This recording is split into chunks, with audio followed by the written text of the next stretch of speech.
just turn around and leave me. The tear in my eye drops on the floor alongside my speed.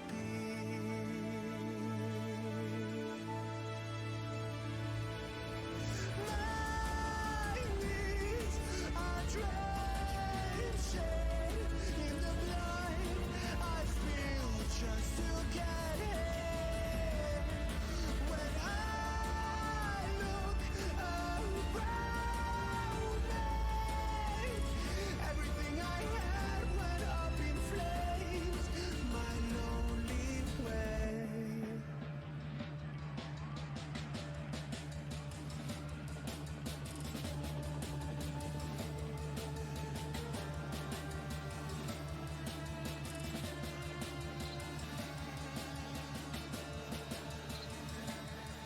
When I look around me, everything I had went up in flames. My lonely way.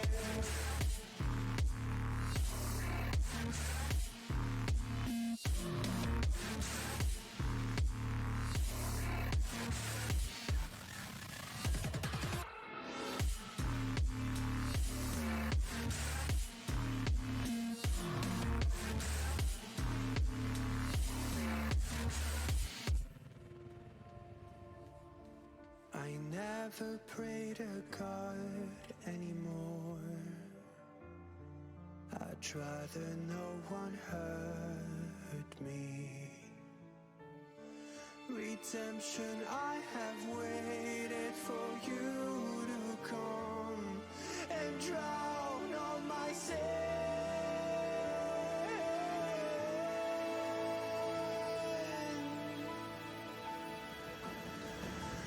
My knees are drenching in the blood I feel just to get here.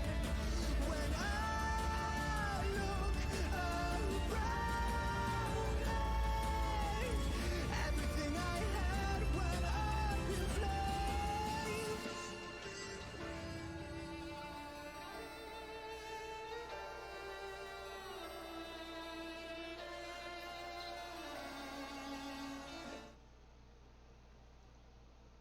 Okay, good evening, everybody. Finally trying to get back to my streaming schedule. So, we're going to get back into the 12th planet. We're actually more than halfway through. We're 70% of the way through the book, according to the app. So, we are on Mutiny of the Anunnaki, which I believe is around about the 11th chapter. So I'll just jump on into it and show you the pictures as we go. After Enlil arrived on Earth in person, Earth Command, quote-unquote, was transferred out of Enki's hands. It was probably at this point that Enki's epithet or name was changed to Ea, Lord Waters, rather than Lord Earth. The Sumerian texts explain that at that early stage in the arrival of the gods on Earth, a separation of powers was agreed upon. Anu was to stay in the heavens and rule over the 12th planet. Enlil was to command the lands. And Enki was put in charge of the Apsu in Akkadian. Guided by the watery meaning of the name Ea, scholars have translated Apsu as watery deep, assuming that, as in Greek mythology, Enlil represented the thundering Zeus and Ea was the prototype of Poseidon, god of the oceans. In other instances, Enlil's domain was referred to as the upper world, and Ea's as the lower world. Again, the scholars assumed that the terms meant that Enlil controlled Earth's atmosphere, while Ea was ruler of the subterranean waters. The Greek-like Hades, the Mesopotamians supposedly believed in, period. Our own term, abyss, which derives from Apsu, denotes deep, dark, dangerous waters in which one can sink and disappear.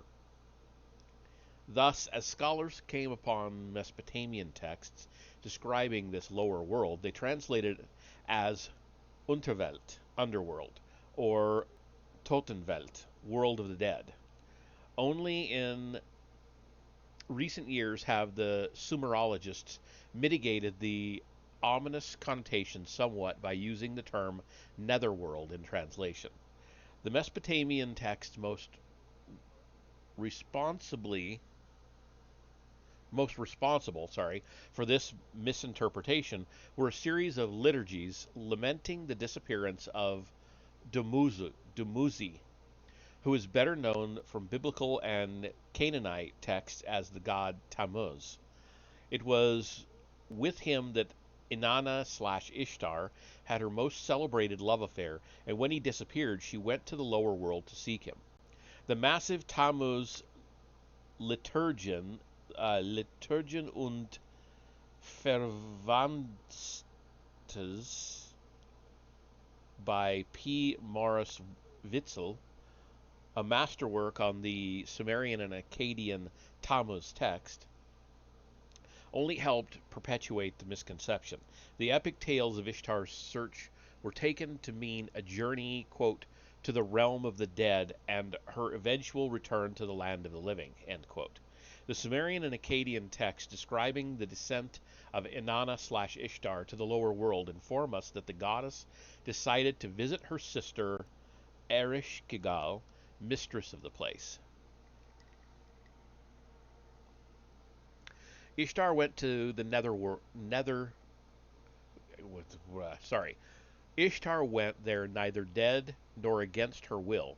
She went alive and uninvited, forcing her way in by threatening the gatekeeper. Quote, "If thou openest not the gate so that I cannot enter, I will smash the door, I will shatter the bolt, I will smash the doorpost, I will move the doors." End quote.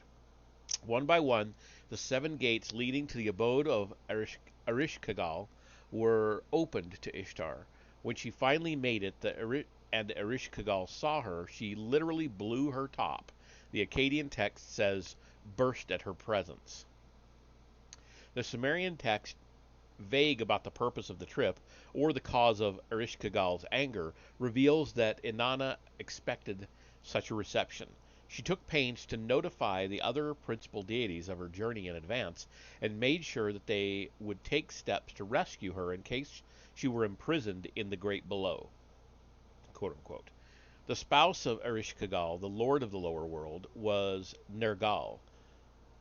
The manner in which he arrived in the great below and became its lord not only illuminates the human nature of the gods, quote unquote, but also depicts the lower world as anything but a world of the dead. The tale, found in several versions, begins with a banquet at which the guests of honor were Anu, Enlil, and Ea. The banquet was held, quote unquote, in the heavens, but not at Anu's abode on the 12th planet. Perhaps it took place aboard an orbiting spacecraft, for when Ereshkigal could not ascend to join them, the gods sent her a messenger who, quote, descended the long staircase of the heavens, reached the gate of Ereshkigal, end quote. Having received the invitation, Ereshkigal instructed her counselor, Namtar, quote, ascend, Namtar, the long staircase of the heavens, remove the dish from the table, take my share, whatever Anu gives to thee, bring it all to me, end quote. When Namtar entered the banquet hall, all the gods except a bald god seated in the back, quote unquote, rose to greet him. Namtar reported the incident to Ereshkigal when he returned to the lower world. She and all the lesser gods of her domain were insulted. She demanded that the offending god be sent to her for punishment. The offender, however, was Nergal, a son of the great Ea. After a severe reprimand by his father, Nergal was instructed to make the trip alone, armed only with lots of fatherly advice on how to behave. When Nergal arrived at the gate, he was recognized by Namtar as the offending god and led into Ereshkigal's wide courtyard, quote unquote, where he was put to several tests. Sooner or later, Ereshkigal went to take her daily bath. Quote, she revealed her body, what is normal for man and woman. he in his heart. They embraced, they got into bed. End quote. For 7 days and nights they made love. In the upper world, an alarm had gone out for the missing Nergal. Release me, he said to Ereshkigal. I will go and I will come back, he promised. But no sooner had he left than Namtar went to Ereshkigal and accused Nergal of having no intention of coming back. Once more Namtar was sent up to Anu. Ereshkigal's message was clear. Quote, I, thy daughter, was young. I have not known the play of maidens. That God whom you didst send, and who had intercourse with me, send him to me, that he may be my husband, that he might lodge with me. End quote. With married life perhaps not yet in his mind, Nergal organized a military expedition and stormed the gates of Ereshkigal, intending to, quote-unquote, cut off her head. But Ereshkigal pleaded, quote, Be thou my husband, and I will be thy wife. I will let thee hold dominion over the wide lower land. I will place the tablet of wisdom in thy hand. Thou shalt be master, I will be mistress. And then came the happy ending. When Nergal heard her words, he took hold of her hand and kissed her, wiping away her tears. What thou hast wished for me since months past, so be it now. End quote. The events recounted do not suggest a land of the dead. Quite the contrary. It was a place the gods could enter and leave, a place of love-making, a place important enough to be entrusted to a granddaughter of Enlil and a son of Enki. Recognizing that the facts do not support the earlier notion of a dismal region, W. F. Albright, in Mesopotamian Elements in Canaanite Eschatology, suggested that Dumuzi's abode in the lower world was, quote, a bright and fruitful home in the subterranean paradise called the Mouth of the Rivers, which was closely associated with the home of Ea in the Apsu, end quote. The place was far and difficult to reach, to be sure, and a somewhat restricted area, but hardly a place of no return. Like Inanna, other leading deities were reported going to and returning from this lower world. And it looks like we're in an ad. I don't know when it's... Oh, there it started. Okay. Well, we'll just hang out here. And we'll get back to it here as soon as we come out of the... I'll start the paragraph over, though, because I don't want anybody to miss anything.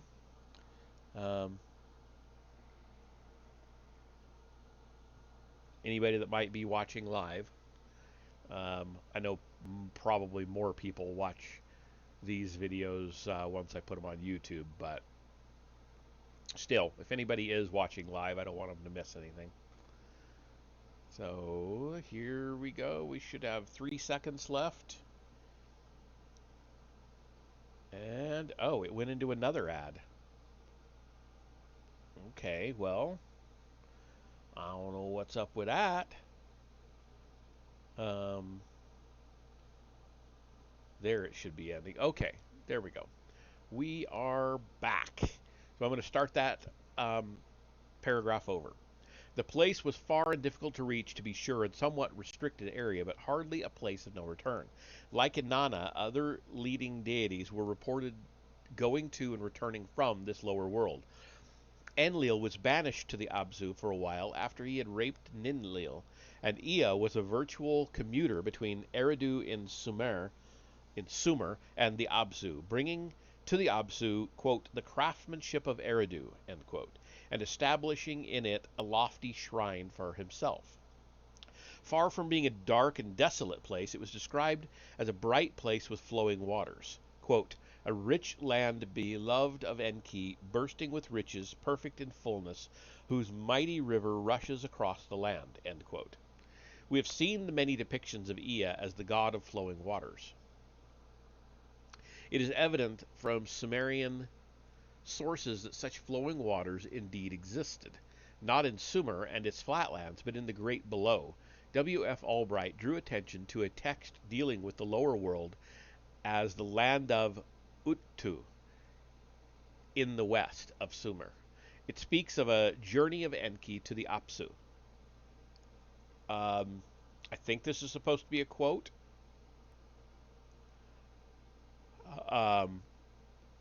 To the Apsu, pure land, where great waters rapidly flow, to the abode of flowing waters, the Lord betakes himself. The abode of flowing waters, Enki in the pure waters established. In the midst of the Apsu, a great sanctuary he established. End quote, I think. By all accounts, the place lay beyond a sea, a lament for the pure sun, S-O-N. The young Dumuzi reports that he was carried off to the lower world in a ship. A, quote, lamentation over the destruction of Sumer, end quote, describes how Inanna managed to sneak aboard a waiting ship. Quote, from her possessions she sailed forth, she descends to the lower world, end quote. A long text, little understood because no intact version has been found, deals with some major dispute between Ira, Nergal's title as Lord of the Lower World, and his brother Marduk. In the course of the dispute, Nergal left his domain and confronted Marduk in Babylon. Marduk, on the other hand, threatened, quote, to the Apsu will I descend, the Anunnaki to supervise. My raging weapons against them I will raise. End quote. To reach the Apsu, he left the land of Mesopotamia and traveled over, quote-unquote, waters that rose up. His destination was Arali, in the basement, in quotes, of Earth, and the text provide a precise clue as to where his basement was. Quote, in the distant sea, 100 beru of water away, the ground of Arali is... It is where the blue stones cause ill, where the craftsman of Anu the silver axe carries, which shines as the day. End quote. The beru, both a land measuring and a time reckoning unit, was probably used in the latter capacity when travel over water was involved. As such, it was a double hour, so that 100 beru meant 200 hours of sailing. We have no way of determining the assumed or average sailing speed employed in these ancient distance reckonings, but there is no doubt that a truly distant land was reached after a sea voyage of over 2,000 or 3,000 miles. The texts indicate that Arali was situated west and south of Sumer. A ship traveling 2,000 to 3,000 miles in a southwesterly direction from the Persian Gulf would have only one destination, the shores of southern Africa. Only such a conclusion can explain the terms lower world as meaning the southern hemisphere, where the land of Arali was, as contrasted with the upper world or northern hemisphere, where Sumer was. Such a division of Earth's hemispheres between Enlil, northern, and Ea, southern, paralleled the designation of the northern skies as the way of Enlil and the southern skies as the way of Ea. The ability of the Nephilim to undertake interplanetary travel, orbit Earth, and land on it should obviate the question whether they could possibly have known of southern Africa, besides Mesopotamia.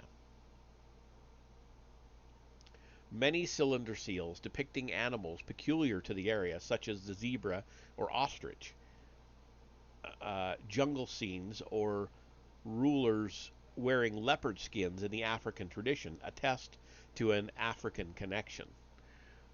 What interest did the Nephilim have in this part of Africa, diverting it to the scientific genius of Ea and granting to the important gods in charge of the land a unique tablet of wisdom, quote unquote? The Sumerian term Abzu, which scholars have accepted to mean watery deep, requires a fresh and critical analysis. Literally, the term meant primeval deep source, not necessarily of waters. According to Sumerian grammatical rules, each of two syllables of any term could precede the other without changing the word's meaning, with the result that Abzu and Zuab meant the same thing. The latter spelling of the Sumerian term enables identification of its parallel in the Semitic languages, for Za'ab has always meant and still means precious metal, specifically gold, in Hebrew and its sister languages. The Sumerian pictograph for Abzu was that of an excavation deep into earth, mounted by a shaft.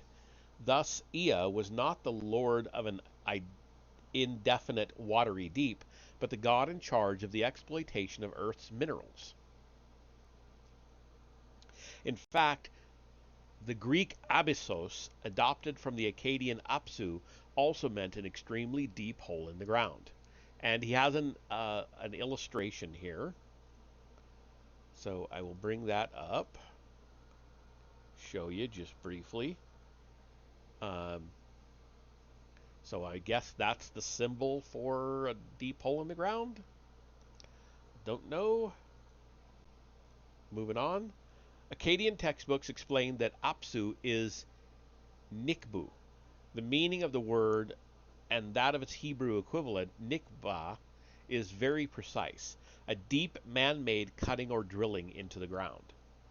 P. Jensen, in Die Kosmologie der Babylonier, observed back in 1890 that the oft-encountered Akkadian term Bit Nimiku should not be translated as House of Wisdom, but as House of Deepness.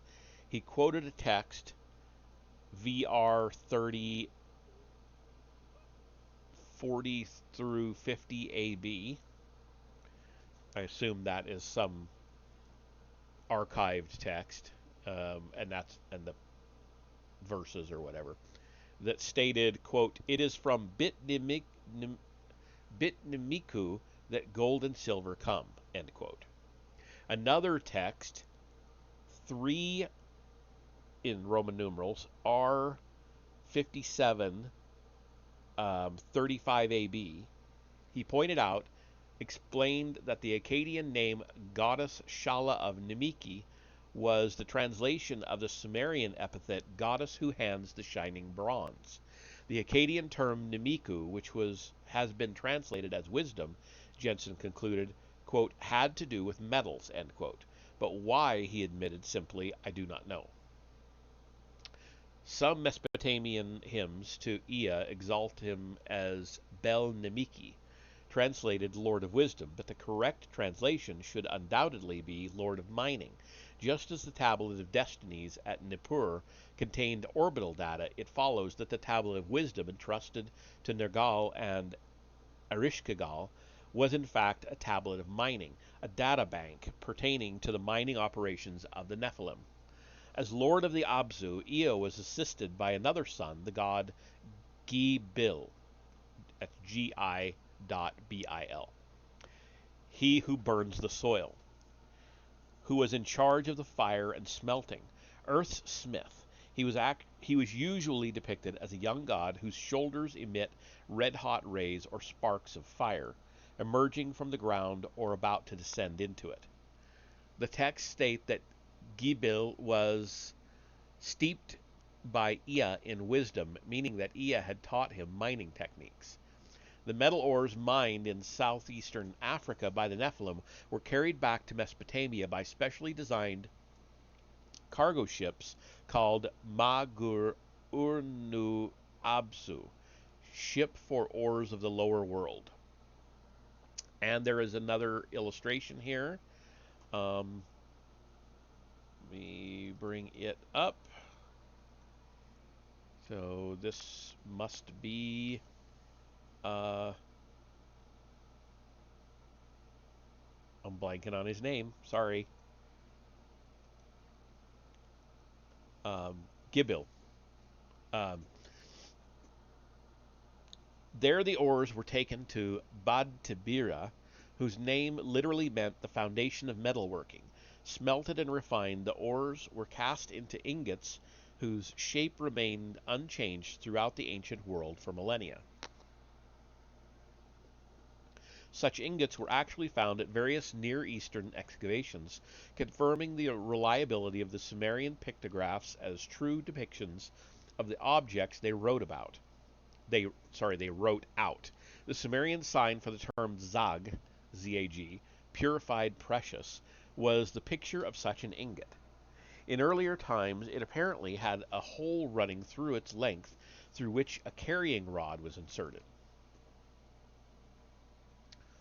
Okay, I think this is supposed to be a picture of that.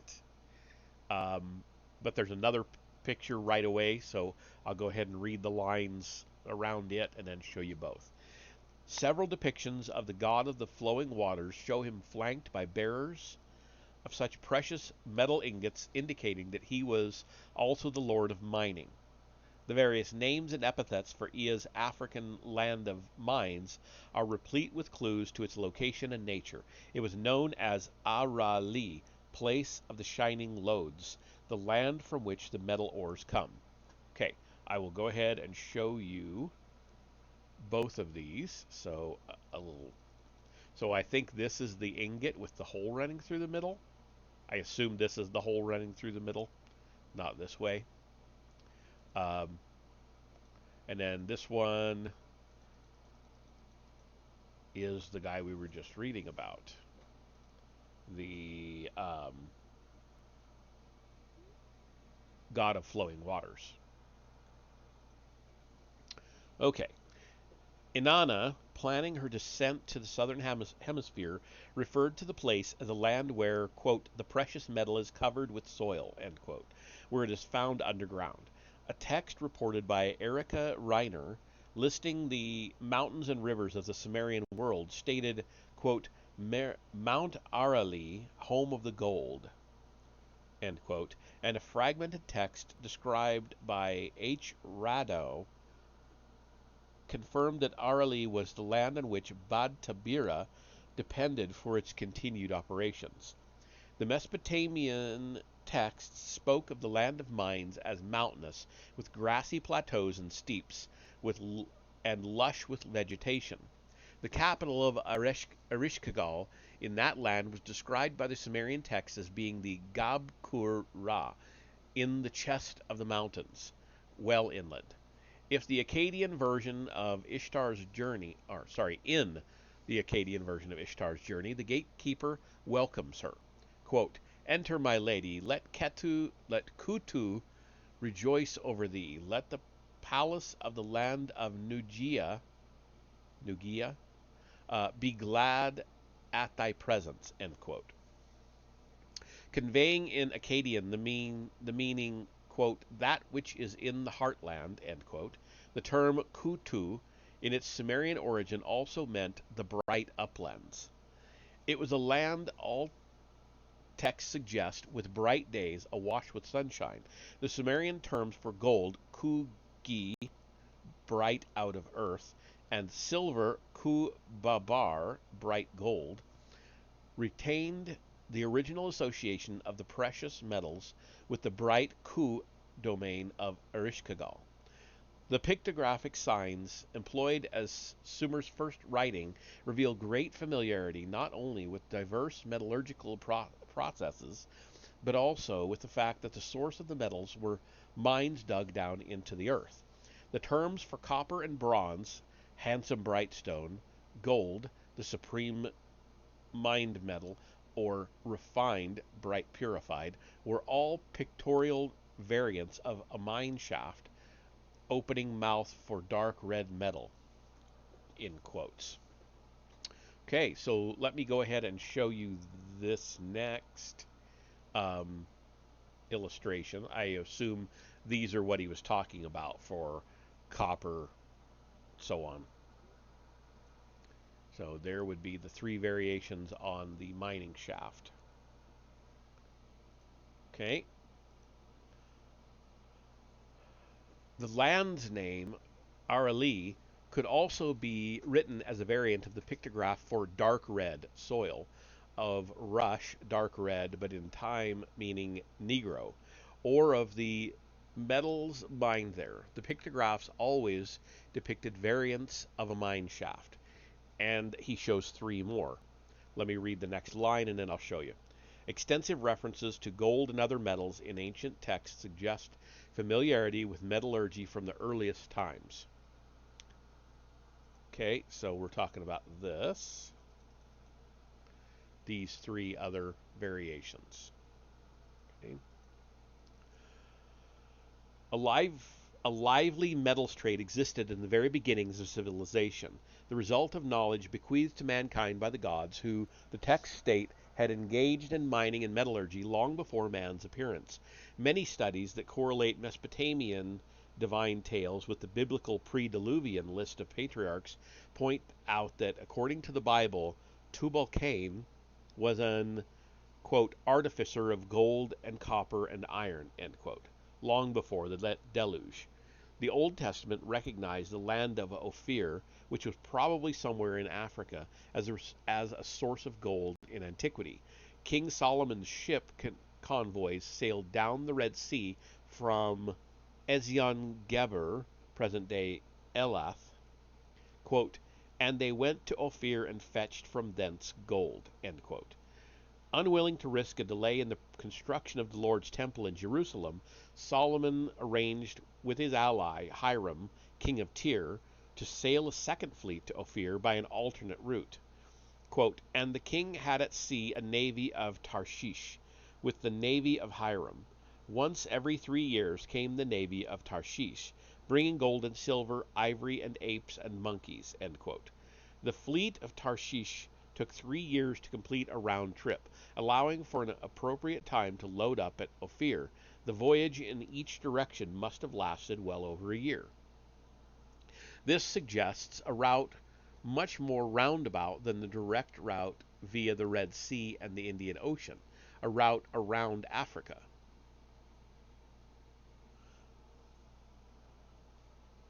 Ooh, that is kind of weird. All right. Most scholars locate Tarshish in the western Mediterranean, possibly at or near the present Strait of Gibraltar. So he has another illustration of where he thinks it was and the two routes. So I'll show you that.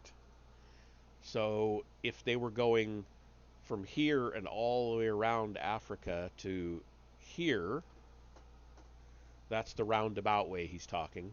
And then they could also come down the Red Sea and here. Either way. So, all right. This would have been an ideal place from which to embark on a voyage around the African continent. Some believe that the name Tarshish meant smeltery.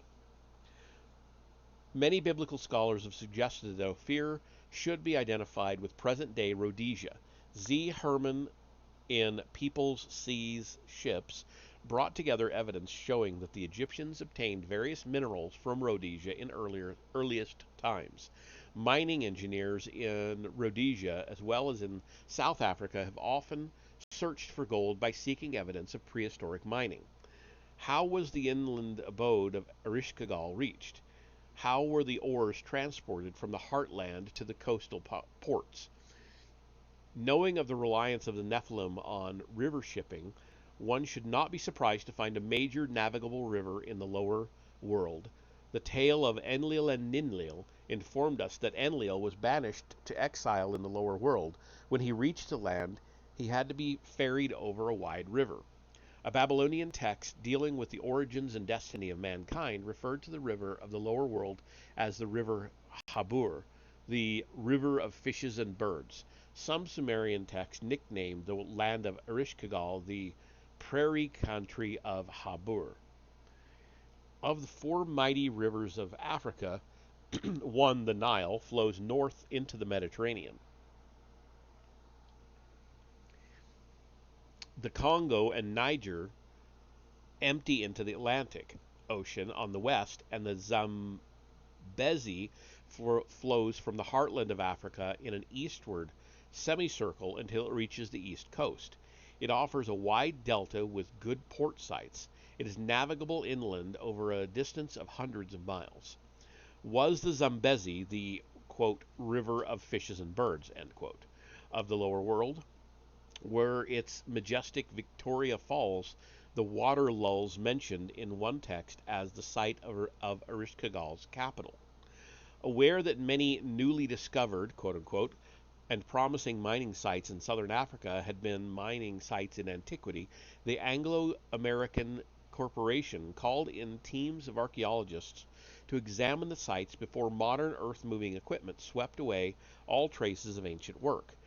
Reporting on their findings in the magazine Optima, Adrian Bouchier and Peter Beaumont stated that they had come upon layers of ancient and prehistoric mining activities and human remains.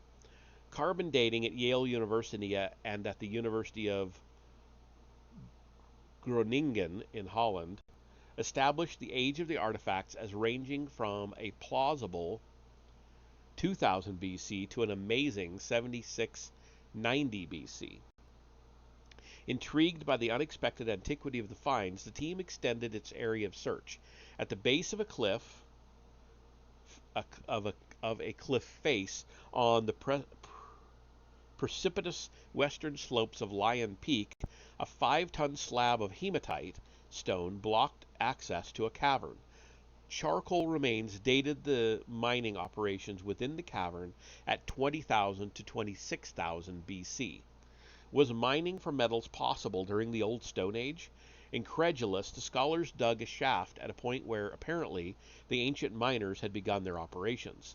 A charcoal sample found there was sent to the Groningen laboratory. The result was a dating of 41,250 BC, give or take 1,600 years.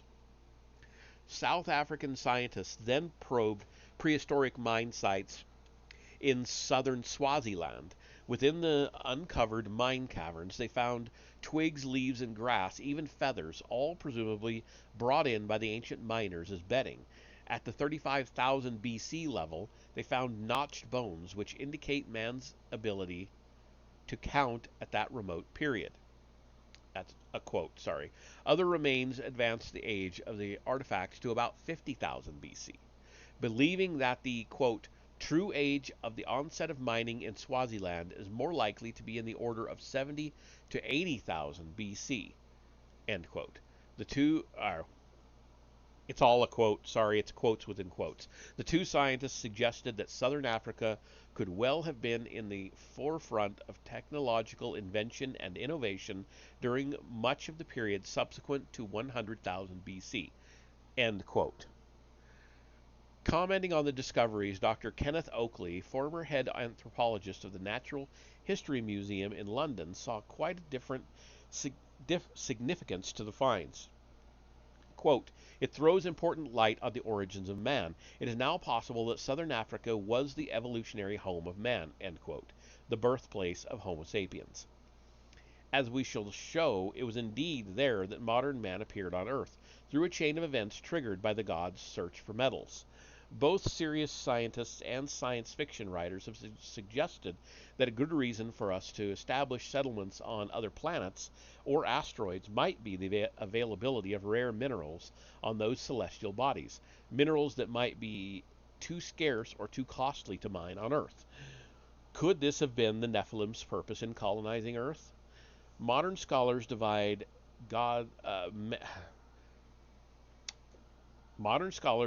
man's activities on Earth into the Stone Age, Bronze Age, Iron Age, and so on. In ancient times, however, the Greek poet Hesiod, for example, listed 5 ages: gold, silver, bronze, heroic, and iron.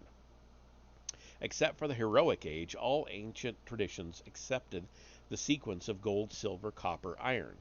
The prophet Daniel had a vision in which he saw a great image with the head of fine gold, breast and arms of silver, belly of brass, legs of iron, and extremities or feet of clay. Okay, hold on just a sec. Okay, I know where we're at. Okay. We're beyond halfway through this. Myth and folklore around abound with hazy memories of golden age, mostly associated with the time when gods roamed Earth, followed by a silver age, and then the ages when gods and men shared Earth, the age of heroes, of copper, bronze, and iron. Are these legends, in fact, vague recollections of actual events on Earth?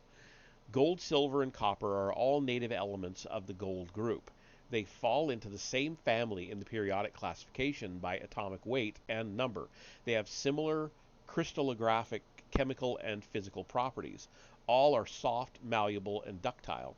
Of all known elements, these are the best conductors of heat and electricity. Of the three, gold is the most durable, virtually indestructible, though best known for its use as money and in jewelry or fine artifacts. It is almost invaluable in the electronics industry.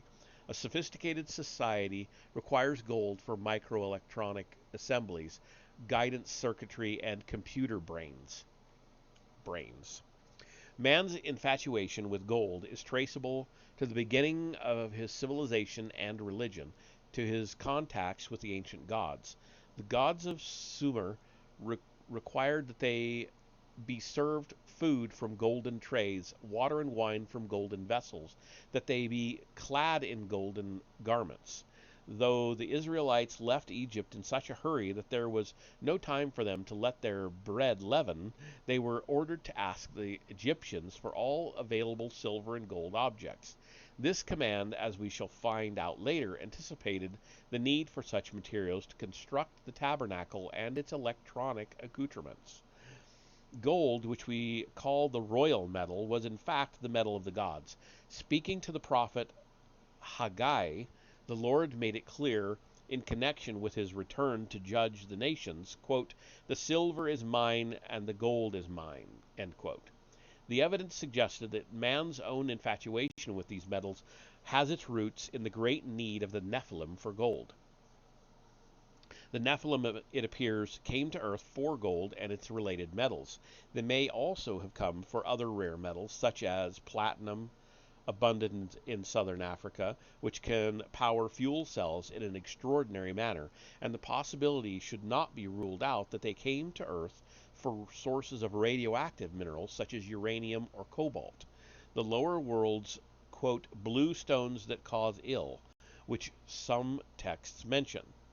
Many depictions show Ea as the god of mining, emitting such powerful rays as he exits from a mine that the gods attending him have to use screening shields.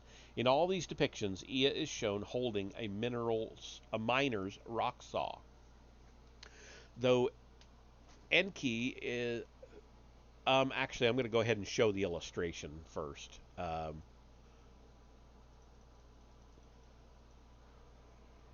It's pretty small, so I'll blow it up a bit. So here would be the priests with the shields, and here would be, was it Enki? With the, I guess that's a rock saw. I don't know.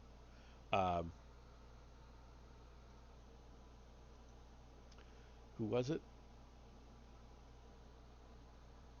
Oh, Ea. Sorry, Ea. Though Enki was in charge of the first landing party and the development of the Abzu, credit for what was accomplished, as the case should be with all generals, should not go to him alone. Those who actually did the work day in and day out were the lesser members of the landing party, the Anunnaki. A Sumerian text describes the construction of Enlil's center in Nippur. Quote, "The Anunna, gods of heaven and earth, are working. The axe and the carrying basket with which they laid foundation of the cities in their lands they held." End quote. The ancient text described the Anunnaki as the rank-and-file gods who had been involved in the settlement of Earth. The gods, quote, "who performed the tasks," end quote. The Babylonian epic of creation credited Marduk with giving the Anunnaki their assignments. The Sumerian original, we can safely assume, named Enlil as the god who commanded these astronauts. Quote, "assigned to Anu to heed his instructions, 300 in the heavens he stationed as a guard, the ways of earth to define from the heaven, and on earth 600 he made reside, after he all their instructions had ordered. To the Anunnaki of heaven and of earth he allotted their assignments." End quote. The texts reveal that 300 of them, the Anunnaki of heaven, or Igigi, were true astronauts who stayed aboard the spacecraft without actually landing on Earth. Orbiting Earth, these spacecraft launched and received the shuttlecraft to and from Earth.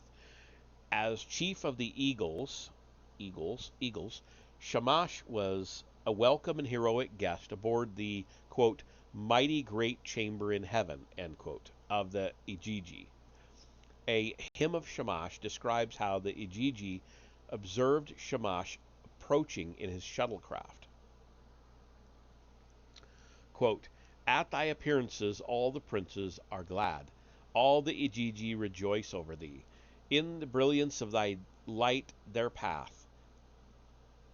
They constantly look for thy radiance. Opened wide is the doorway entirely. The bread offerings of all the Igigi await thee." End quote. Staying aloft, the Igigi were apparently never encountered by mankind. Several texts say that they were, quote, too high up for mankind, end quote. As a consequence of which, quote, they were not concerned with the people, end quote. The Anunnaki, on the other hand, who landed and stayed on Earth, were known and revered by mankind. The texts that state that, quote, the Anunnaki of heaven are 300, end quote, also state that, quote, the Anunnaki of Earth are 600, end quote. Still, many texts persist in referring to the Anunnaki as the, quote, 50 great princes, end quote. A common spelling of their name is in Akkadian, An-nun-na-ki, readily yields the meaning, quote, the 50 who went from heaven to earth, end quote. Is there a way to bridge the seeming contradiction? We recall the text relating how Marduk rushed to his father Ea to report the loss of a spacecraft carrying, quote, the Anunnaki who are 50, end quote, as it passed near Saturn.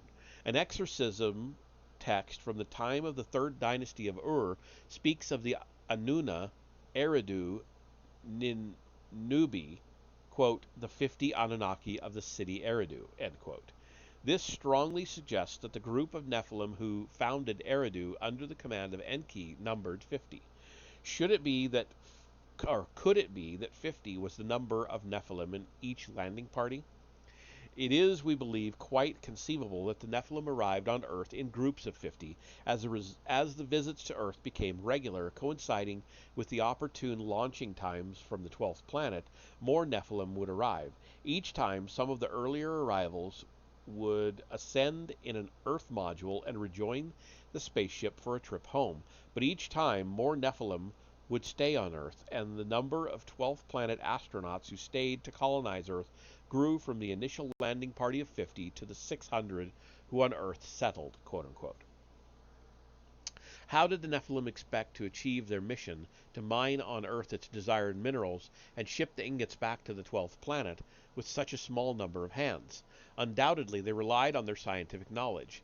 It was there that Enki's full value becomes clear, the reason for his rather than Enlil's being the first to land, the reason for his assignment to the Abzu. A famous seal now on exhibit at the Louvre Museum shows Ea with his familiar flowing waters, except that the waters seem to emanate from or be filtered through a series of laboratory flasks. And I will go ahead and show you that. I'll have to blow it up a little bit here. Okay, so here he is, and the flowing waters, and all of these flasks. Even flasks in his seat.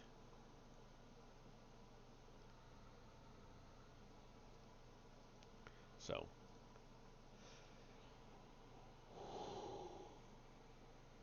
Excuse me. Such an ancient interpretation of Ea's association with waters raises the possibility that the original hope of the Nephilim was to obtain their minerals from the sea. The ocean's waters do not contain vast quantities of gold and other vital minerals, but so greatly, or do contain vast quantities of gold and other vital minerals, but so greatly diluted that highly sophisticated and cheap techniques are needed to justify such water mining. It is also known that the seabeds contain immense quantities of minerals in the form of plum-sized nodules, available if only one could reach deep down and scoop them up. The ancient texts refer repeatedly to a type of ship used by the gods called Elipu Tebiti, sunken ship, what we now call a submarine. We have seen the fishmen that were assigned to Ea. Is this evidence of efforts to dive to the depths of the oceans and retrieve their mineral riches? The land of the mines, we have noted, was earlier called Arali, place of the waters of the shiny lodes. This could mean a land where gold could be river panned. It could also refer to efforts to obtain gold from the seas. If these were the plans of the Nephilim, they apparently came to naught, for soon after they had established their first settlements, the few hundred Anunnaki were given an unexpected and most arduous task, to go down into the depths of the African soil and mine the needed minerals there. Depictions that have been found on cylinder seals show gods at what appear to be mine entrances or mine shafts. One shows Ea in a land where Gibel is above ground and another god toils underground on his hands and knees. Okay, so let me show you that one.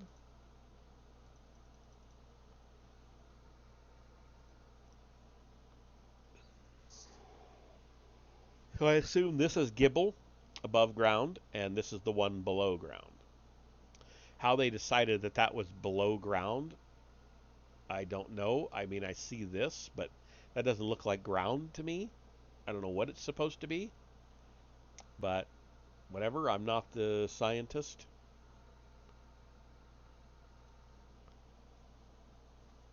At least not that kind of scientist. Well, I'm not a scientist.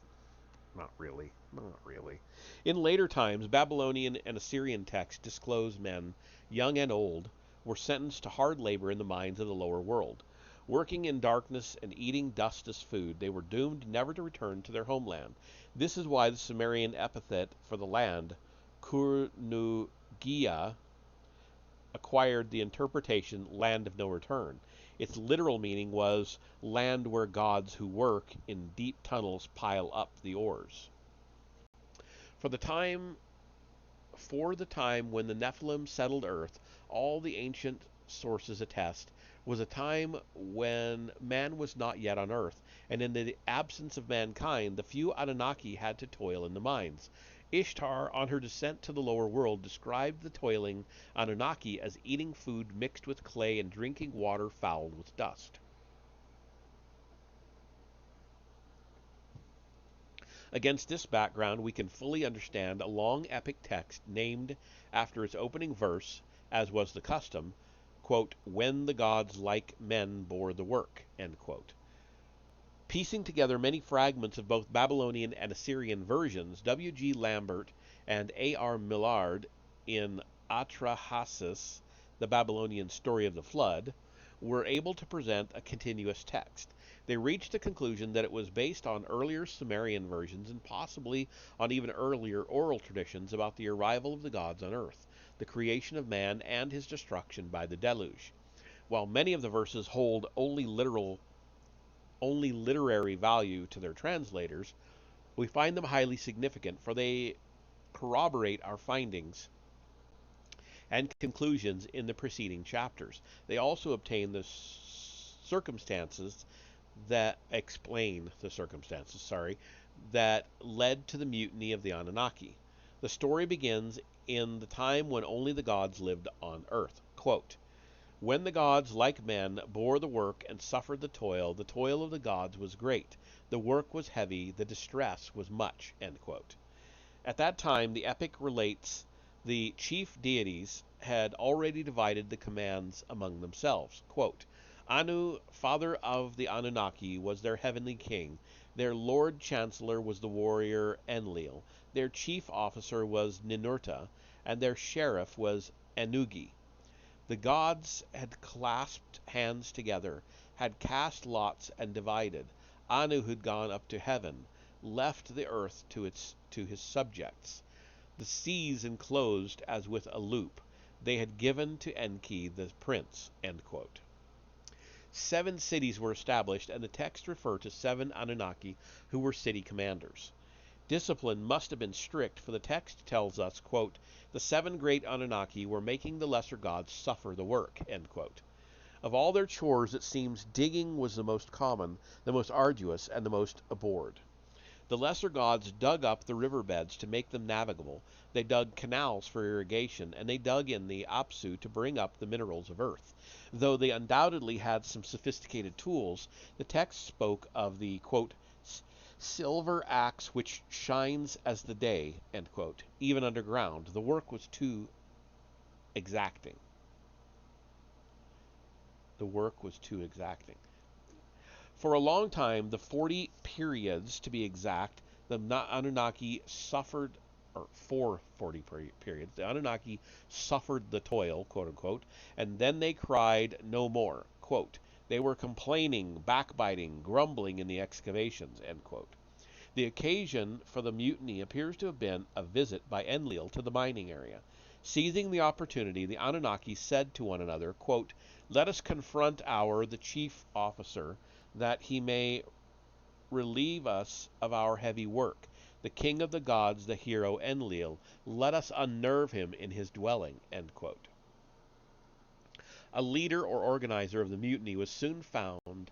He was the, quote, chief officer of old time, end quote, who must have held a grudge against the current chief officer.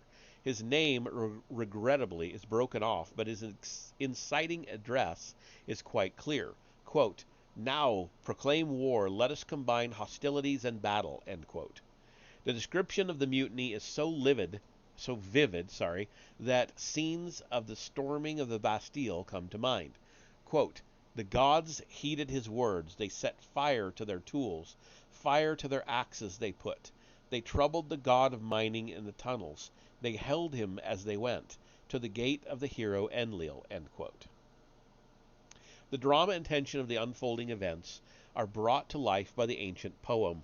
Quote, it was night halfway through the watch. His house was surrounded, but the god Enlil did not know. Kalkal then observed it was disturbed. He slid the bolt and watched. Kalkal roused Nushku. They listened to the noise of ... So there must be something missing there. Nushku roused his lord. He got him out of his bed, saying, my lord, your house is surrounded. Battle has come right up to your gate, end quote. Enlil's first reaction was to take up arms against the mutineers, but Nushku, his chancellor, advised a council of the gods. Almost done. Quote, transmit a message that Anu come down, have Enki brought to your presence. He transmitted, and Anu was carried down. Enki was also brought to his presence. With the great Anunnaki present, Enlil arose, opened his mouth, and addressed the great gods, end quote. Taking the mutiny personally, Enlil demanded to know, quote, is it against me that this is being done? Must I engage in hostilities? What did my very own eyes see? That battle has come right up to my gate, end quote. Anu suggested that an inquiry be undertaken. Armed with the authority of Anu and the other commanders, Nushku went to the encamped mutineers. Quote, who is the instigator of battle, he asked. Who is the provoker of hostilities, end quote. The Anunnaki stood together. Quote, every single one of us, gods, has war declared. We have our blank in the excavations. Excessive toil has killed us. Our work was heavy, the distress much, end quote. When Enlil heard Nushku's report of these grievances, quote, his tears flowed, end quote. He presented an ultimatum. Either the leader of the mutineers be executed, or he would resign. Quote, take the office away, take back your power, he told Anu, and I will to you in heaven ascend, end quote. But Ami, who came down from heaven, sided with the Anunnaki. Quote, what are we accusing them of? Their work was heavy, their distress was much. Every day the lamentation was heavy. We could hear the complaint, end quote. Encouraged by his father's words, Ea also, quote-unquote, opened his mouth and repeated Anu's summation. But he had a solution to offer. Let a Lulu, a primitive worker, be created. Quote, While the birth goddess is present, let her create a primitive worker. Let him bear the yoke. Let him carry the toil of the gods. End quote. The suggestion that a primitive worker, quote unquote, be created so that he could take over the burden of work of the Anunnaki was readily accepted. Unanimously, the gods voted to create the worker. Quote, "Man shall be his name," they said. They summoned and asked the goddess, the midwife of the gods, the wise Mami, or Mami, M-A-M-I, and said to her, "You are the birth goddess. Create workers. Create a primitive worker, that he may bear the yoke. Let him bear the yoke assigned by Enlil. Let the worker carry the toil of the gods." End quote. Mami, the mother of the gods, said she would need the help of Ea, quote, "with whom skill lies," end quote. In the house of Shimti,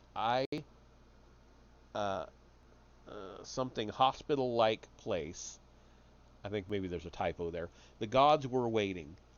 Ea helped prepare the mixture from which the mother goddess proceeded to fashion man. Birth goddesses were present. Quote, no, not a quote. The mother goddess went on working while incantations were constantly recited. Then she shouted in triumph, quote, "I have created, my hands have made it," end quote. She, quote, "summoned the Anunnaki, the great gods. She opened her mouth, addressed the great gods," end quote. And then going straight into a poem, quote, "You commanded me a task, I have completed it. I have removed your heavy work. I have imposed your toil on the worker, man. You raised a cry for a worker kind. I have loosed the yoke. I have provided your freedom," end quote. The Anunnaki received her announcement enthusiastically. Quote, "They ran together and kissed her feet," end quote. From then on, it would be the primitive worker, man, quote unquote, who will bear the yoke. The Nephilim, having arrived on Earth to set up their colonies, had created their own brand of slavery, not with slaves imported from another continent, but with primitive workers fashioned by the Nephilim themselves. A mutiny of the gods had led to the creation of man. And that is the end of the chapter. Hey, Nambro, welcome in again. Glad to see you. So, we are getting fairly close to the end of this. We're on the creation of man. It will be the next chapter. And we've got that, the end of all flesh, when the gods fled from earth, and kingship on earth. And that's the end of the book. So, 4 more readings. I'm only going to do a chapter a night because my throat can't handle more than that. So, yeah, let's see who's around. Maybe we'll go raid somebody. Well, we got Vesper playing his typical retro something or other. Let's see what it is. What is he playing? An ad. Well, in his title, he's got something about Friday the 13th. That sounds interesting. So let's go ahead and go raid him. And I will see you over there in just a minute.